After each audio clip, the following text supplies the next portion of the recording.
Jesus goes to little children, all the children of the world. Red, yellow, black, and white, they are precious in the sight. Jesus goes to little children of the world. In September of 2010, while on vacation, Steve and Julia Griffin visited an orphanage on the island of Roatan, Honduras. The Lord used this time to tug on both of their hearts about going into the mission field. The following week, their church was having its fall missions conference, and it was Thursday night of that week when that tug on their hearts became a full-blown knowledge that they were to go, wherever and whenever. Just surrender and go. At first, Roatan seemed the obvious choice, since they had been there, seen the work, and knew the needs there at the orphanage. But the Lord had a different direction for them. He laid the Dominican Republic on their hearts as they continued in prayer to know the will of God for where they should go. In February of 2011, Steve and Julia traveled to the Dominican Republic to survey the ministry of Team Dominican, part of Daystar Baptist Missions.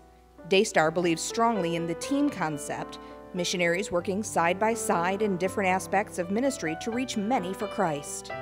The Griffins immediately felt a connection with the team of missionaries there, as well as with the Dominican people, and they knew that this was where God was calling them to go.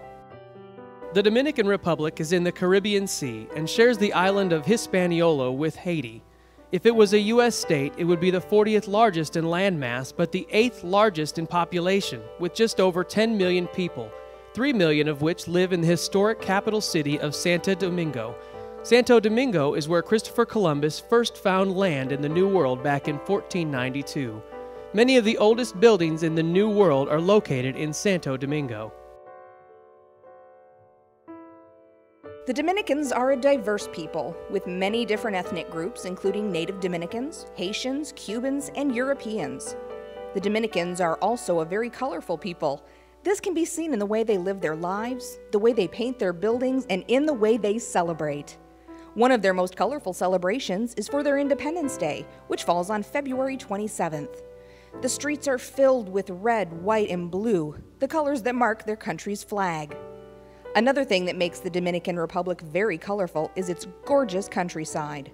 From the sparkling blue ocean views to the sandy brown beaches and the lush green mountains, the Dominican has some of the most beautiful natural sights you will ever see. Although there are many beautiful sights to see, this country is also plagued by poverty. Many Dominicans literally live day to day, barely making enough money to buy food for that night's meal. The Daystar team is established in the city of San Pedro, located 45 minutes east of the capital and home to about 250,000 people. In the year 2003, Doug and Paula Hodges and Gary and Allie Hale went to San Pedro with a vision, and in the last 8 years, it is truly amazing to see what God has done with their vision. The Macoris Evangelical Baptist Church was established to reach the people of San Pedro and to teach and disciple them to be like Christ. God has blessed this church, and it has recently moved into a larger building that fits its needs. As it continues to grow and train nationals, the goal is that someday it will be able to be fully self-supporting and be able to support and even send out missionaries of its own. The team has already started a bilingual Christian school. The school is currently up to 5th grade with expectations to add a grade every year until they have all grades. The Lord has blessed them with 92 students currently enrolled, filling their current building to capacity. They are currently looking to expand to a new facility for next year. Due to the poverty of the Dominican, many women turn to prostitution as a way to earn money. The team has established a women's ministry that provides housing and jobs to the women that they have rescued from street life.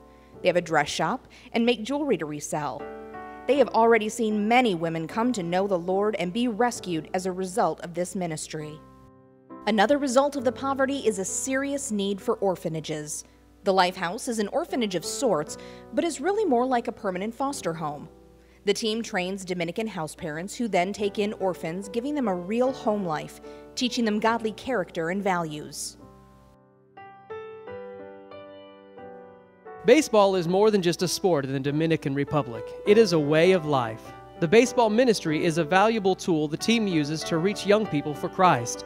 They have a league where they train young men to play baseball and also prepare them for life.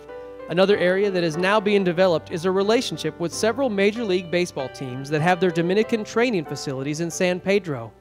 Most of the young prospects quit school to pursue their dreams in baseball. The team is currently working to establish relationships with them so they might be able to tutor the young men in English and other valuable subjects, at the same time being able to minister to them and teach them about the Lord. The team recently purchased 46 acres of land on the outskirts of the city. This property, which they call Vision Land, will one day be home to the school, Bible college, Lifehouse Ministry, baseball complex, and so much more. Steve, Julia, and their 3 children, Carson, Callie, and Chloe, have a goal to arrive in the Dominican Republic by August of 2012. Steve and Julia will be involved with education, church planting, and discipleship. Will you pray about what God would have you to do in helping them to reach their goal? And will you partner with them as they go to reach the people of the Dominican Republic?